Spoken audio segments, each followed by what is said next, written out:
BioBalance Healthcast, Episode 90, Doctor-Patient Relationships. BioBalance Healthcast features conversations about positive aging, covering treatment and solutions that include bioidentical hormone pellet therapy, safe and affordable skin rejuvenation, and spa-quality botanical skincare.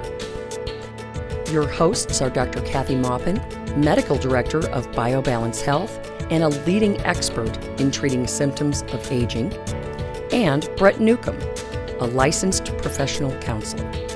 I spent about 30 years teaching other people how to be therapists. And one of the most significant aspects of the message that I gave those students who wanted to be counselors and therapists is you have to pay attention. That people cannot not communicate. And so whether they're angry about coming to your office or resistant to coming to your office or scared or secretive, whatever brings them there, brings them there.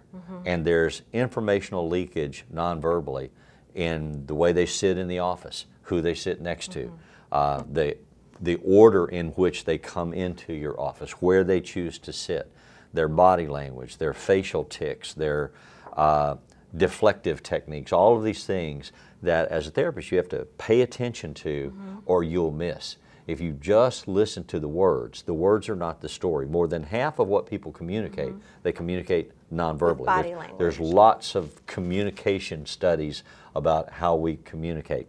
And so I was mentioning some of that to you, and you were talking about an article that you had recently read in JAMA about Journal of the AMA. About the cost of new technology, and not the dollar cost of how much does that computer program or software program cost, but the cost in terms of the physician-patient relationship and the cost in terms of the health of the patient.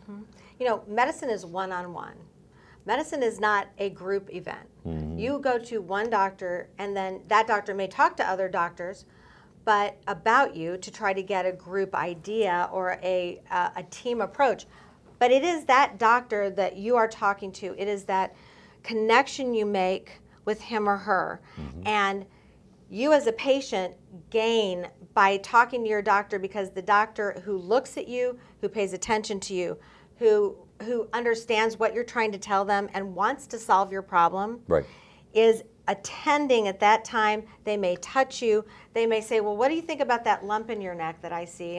And why is your left eye drooping? Yes. You know, or did that just happen? I don't remember that before. I haven't written it down in your chart before.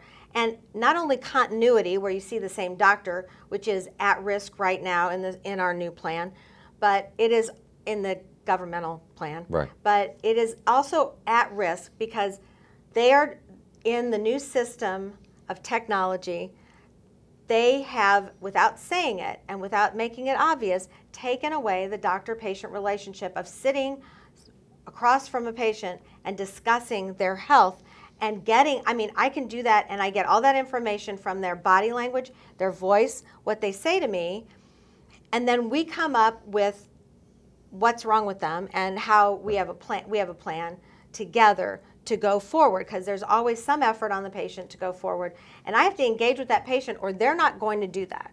Well, it's the law of unintended consequences. You know, the bureaucratic expectation might be admirable. You know, we can get all this information, we can have consistency, we can have accountability, we can control our billing cost, and everybody's concerned about all that.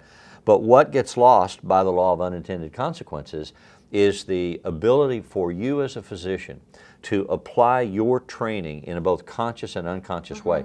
What I tell therapists is being a therapist requires you to be a little bit schizophrenic in that you have to split your mind. You attend to the immediate moment, but you're also processing in the background everything that you've ever learned about how people operate and about what you've learned about how this individual in front of you operates. And so you may not have, you cannot do formula therapy. You can't have a checklist that you are only considering.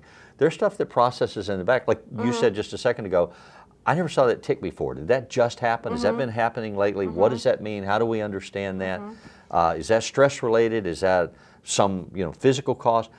And if you're busy looking at the computer, you won't see it. And that's what we're talking about, is computers in the office, in the medical office, because about 2 years ago, we were given medical practices, all doctors who take Medicare and Medicaid payment from the government, and now it'll be even greater because of the new health care plan.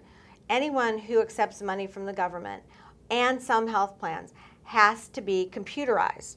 That does not mean that you go back to your desk and type. It means that if you want to see enough patients to pay the overhead in your office, your staff, and yourself, that you have to do the paperwork while you're seeing the patient.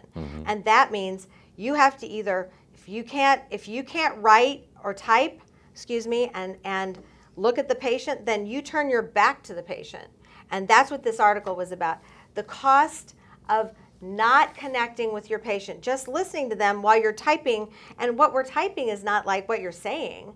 We're filling out a form while we're listening to you secondarily. And not most of us were trained to write notes on your chart, like key pieces of information that would make us remember what you said in a whole paragraph.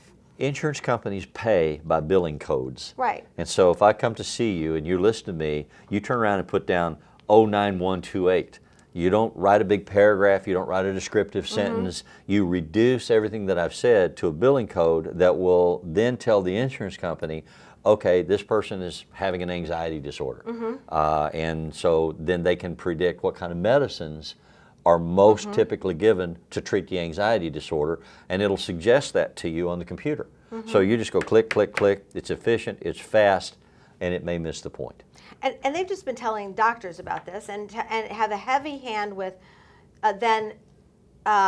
causing doctors to have to pay penalties if they don't have this up and running in their office, which is a huge amount of time and money for the doctor's office. Doctors have now been ratcheted down in what they are paid by the insurance companies and Medicare and Medicaid, that if they have to pay for a $60 or an $80 or $100,000 EMR system, then the software is very expensive.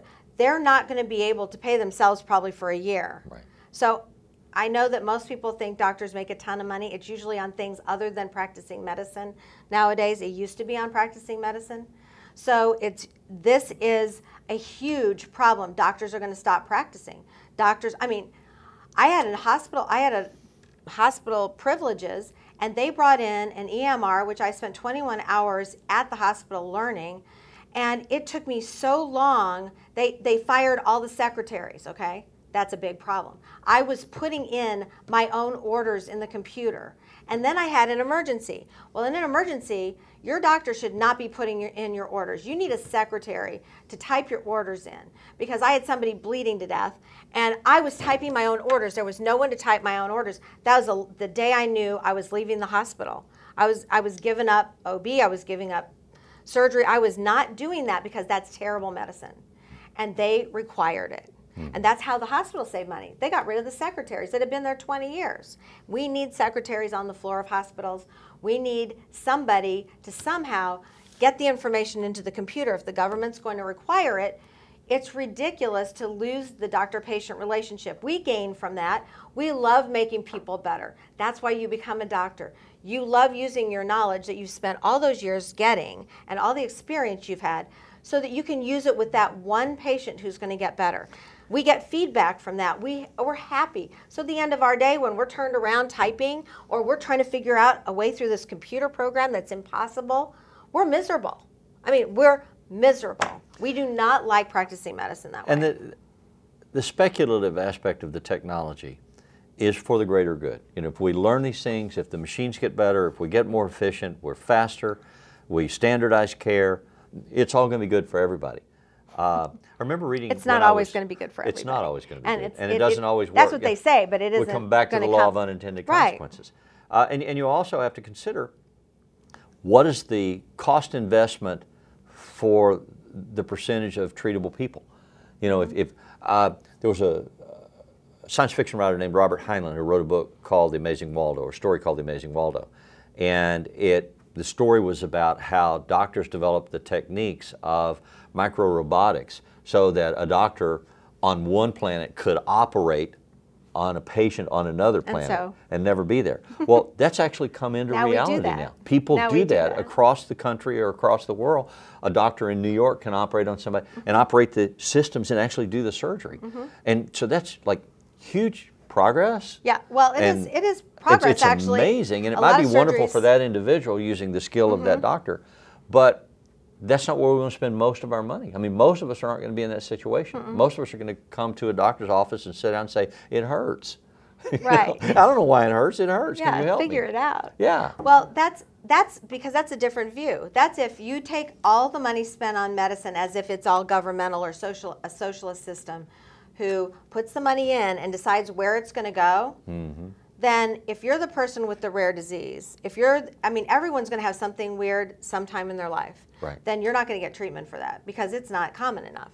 It's like that mentality of having a governmental system and a government that manages your health is not going to be healthy for the individual. It'll be healthy maybe for the government, but it may not be healthy for the individual. Just like we were talking off camera about the way the pharmacy system works. You as a physician, using your training, your knowledge, your expertise, write a prescription for an individual. They take that to the pharmacist contacts the insurance company. The insurance company says, oh, you can't have this until Tuesday because we have a 28-day calendar and it's only 26 days. And you say, well, I'm going out of town and I'm not going to be here Tuesday. Oh, well, then we have to make a whole series of phone calls and it may take a day or two. That's an insurance company because they don't have to pay for it if you don't pick it up. Right. And so insurance companies aren't on your side either. I don't know what you think of your insurance company. People come in and go, I've got a great insurance company. I'm like, because you've never used it. Right. I mean, you've never needed it for anything but an office visit, and you don't take very many medications. Or they say buy in bulk quantity. You know, get Right. 3 months worth of the pills. You take it to the pharmacy, and they say, well, we only give you 30 days. Why? And my doctor wrote me for 90 days. Can I have 90 days? And they say, no. Why? Because your insurance won't let us do that. You have to go through the insurance mail order delivery system to get 90 days. So, well, how do I do that? Well, you go get online technology at the insurance company. Right. And I'm telling you, that's a challenge. It to is get a through their challenge. system, It to is a get that challenge. set up and authorized. And it's a challenge that most elderly people are not going to be able to do. So they're going to get their one medicine a month or one refill. Right. And you always have to ask, where's the money? You should always ask, where's the money? Because that's usually the motivation. Pharmacists make their money by filling prescriptions. Every prescription has a filling fee. And so, I mean, they have to make money, right? Right. But if they fill your prescription 12 times a year, they get make 12 times the fee. If they fill it 4 times a year, they get 4 fees. Right. So it's not to their advantage unless they've worked out something with the insurance company to give you 3 months at a time. But the technology's great. The computer system works. It's pretty. Yeah. Yeah, and see, that's the problem. I mean, I use computers all the time. I have like four of them. I mean, I don't dislike computers. I love the iPhone. I love the computer and the iPhone. I just think that it has to be, we've never found a system in medicine, I don't care, I've looked at all these systems. There's no system that works. And my daughter's a new doctor, and she's a DO. She wanted to be a DO instead of an MD because DOs are more holistic and they look at their patients and they touch their patients more and they're trained to do that. Right. And they're more involved in their care. So she's in a family practice residency. She called me up and she goes, oh my gosh, Mom, that computer system in that hospital has to be changed. I need to go in and talk to administration. She's been there 2 weeks. She's going to go straighten them out. She's going to straighten them out. And I thought, It's genetic, by the way. Yeah, I've been trying to do that for 30 years, and it doesn't really, sometimes it works, but sometimes it doesn't. And usually it doesn't with computers because the administrators don't know what you do every day. I mean, I think an administrator should walk through a doctor's day with them in every specialty in that hospital and see what he or she does, because I don't think he has a clue. He just is like, I don't want to think about it. It just has to run. And, doctors, there's another piece of information. Doctors who are your private doctor, who's not provided for you by the hospital, if they come to the emergency room to see you, they're generally not paid. The emergency room doctor is paid. That doctor is not paid to come see you in the ER because you can't have 2 charges for one thing. So they're doing it out of the goodness of their heart, or because they need to see it themselves to make a diagnosis. Right. So if you have something that's so bad that your doctor shows up in addition to the emergency room doctor, then your doctor's doing it because he cares about you.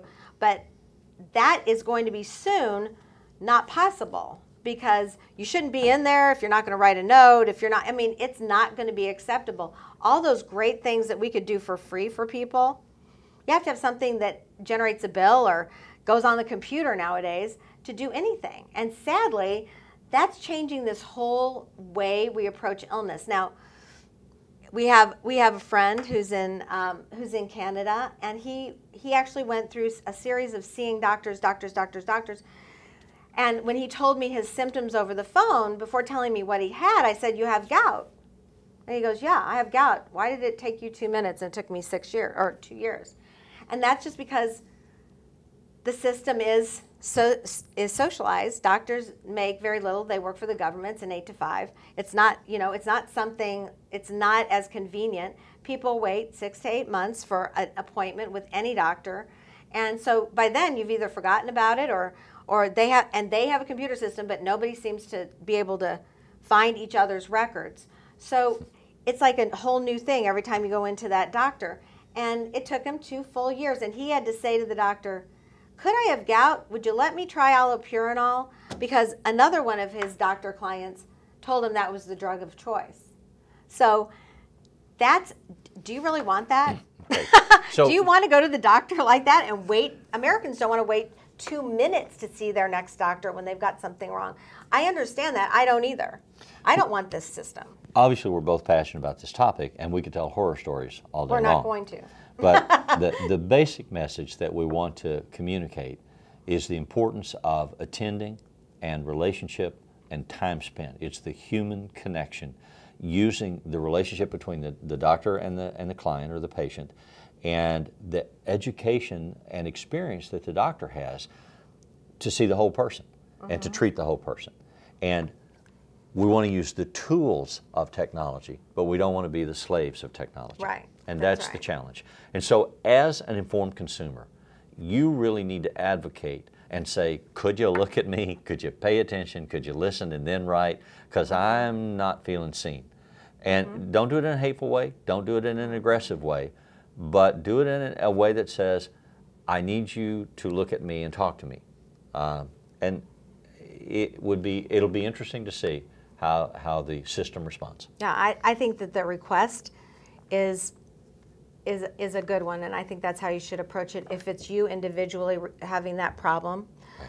But if the doctor doesn't respond and they continue with their back to you, and you don't get the communication that you need for your illness, then luckily we have the freedom to choose another doctor. Amen. Amen. Thank you. Email your questions or comments to podcast@biobalancehealth.com. You can find the BioBalance Healthcast on iTunes and on YouTube. For more information about bioidentical hormone pellet therapy and other reverse aging solutions, visit biobalancehealth.com or call 314-993-0963. Follow Dr. Maupin on Twitter @Dr. Kathy Maupin and on Facebook at facebook.com/biobalancehealth. Brett Newcomb can be found at brettnewcomb.com.